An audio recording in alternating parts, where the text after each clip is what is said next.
Chaque jour, moins de 0,5% des esturgeons du monde atteignent l'âge adulte et seulement 10% des femelles chez Arivano finla produisent des œufs assez précieux pour devenir du caviar haut de gamme. Dans certains élevages, un seul lot peut nécessiter jusqu'à 20 ans avant d'être prêt. Voilà pourquoi ce produit est sopranommé l'or noir. Aujourd'hui, tu vas découvrir tout le processus, de l'élevage contrôlé de l'esturgeon à la filtration continue de l'eau, à l'alimentation automatisée, au contrôle par échographie, à l'extraction des gonades, à la séparation des œufs, au lavage, au salage précis, au séchage final, jusqu'au conditionnement et au scellage des boîtes expédiées dans le monde entier. Mais avant cela, un détail surprenant. Un esturgeon beluga totalement mature peut valoir plus qu'une petite voiture.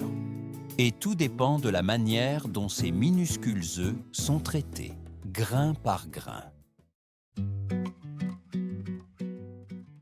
La scène d'ouverture se déroule dans d'immenses bassins du sud des États-Unis, où le climat stable favorise la croissance de l'espèce sibérienne. Le lieu paraît calme, mais l'activité ne s'arrête jamais. Pompes qui injectent de l'eau oxygénée, tuyaux en constante agitation, capteurs qui clignotent. Le bruit est continu, comme un poumon mécanique qui maintient en vie des milliers de poissons. Ici, chaque esturgeon est suivi dès son plus jeune âge.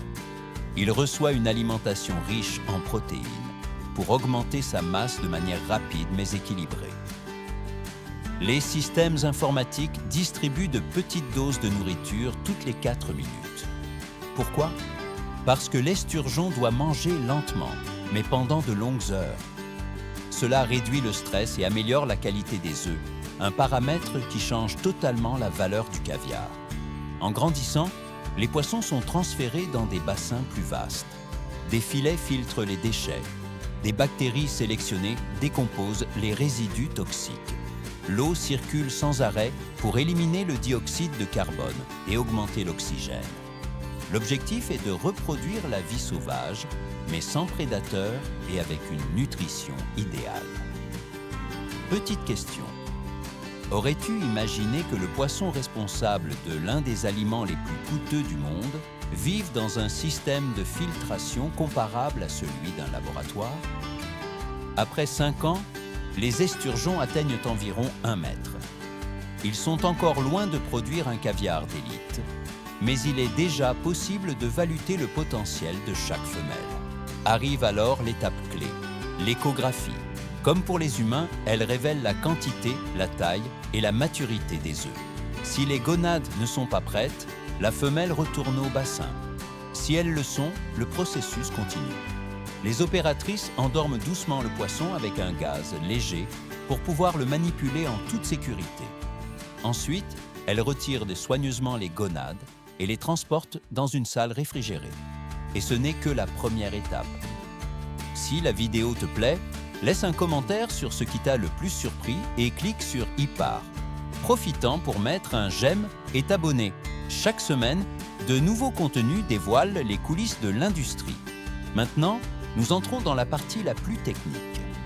Les gonades tout juste extraites ressemblent à une masse sombre composée de milliers de petites sphères. Les opérateurs les déposent sur une table en acier glacé pour maintenir une température très basse.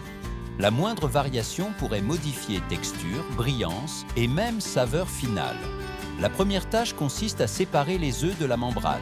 Cela se fait avec des gestes lents, presque artisanaux. Un opérateur frotte délicatement les gonades contre une grille métallique fine. Le tissu se déchire, tombe et sera transformé en compost organique. Ce qui reste sur la grille est le trésor, des centaines de milliers d'œufs intacts. Mais ce n'est pas terminé. Les œufs subissent ensuite un lavage rapide à l'eau glacée. Cette étape élimine les fragments de tissu, les résidus et toute impureté naturelle.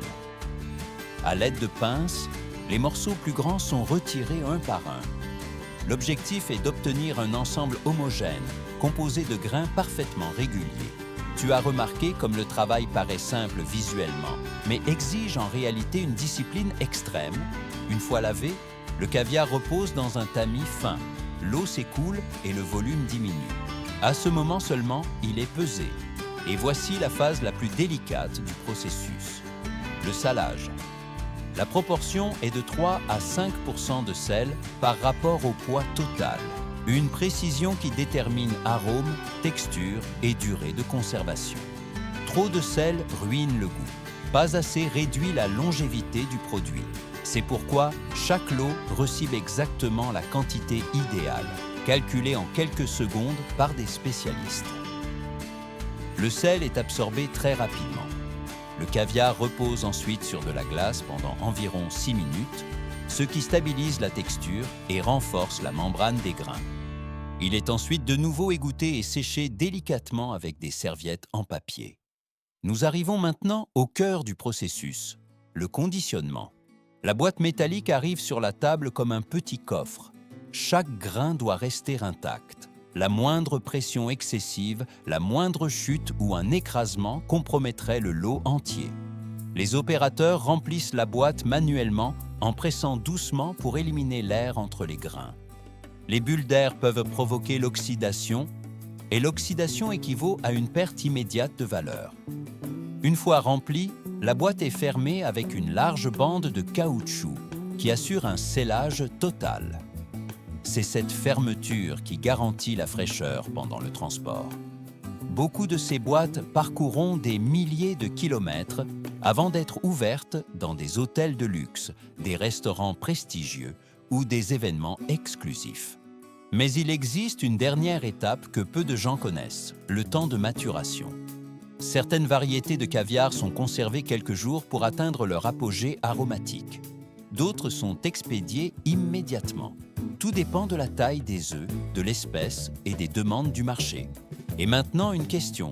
Aurais-tu imaginé qu'un aliment servi avec un simple petit cuillère coûte si cher parce qu'il a nécessité des décennies pour exister? L'élevage consigne chaque lot avec précision. Son origine, la femelle qui l'a produit, le niveau de sel, le bassin d'élevage et l'opérateur responsable de chaque étape. C'est presque un dossier médical.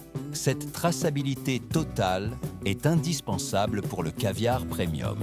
Finalement, une seule boîte peut valoir plus qu'un repas pour une famille entière. Mais le point le plus intéressant est celui-ci. Malgré son coût élevé, le processus reste durable.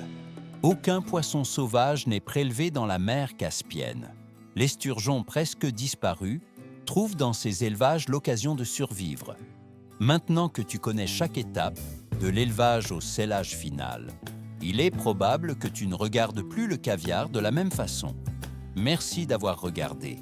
À très bientôt pour la prochaine vidéo.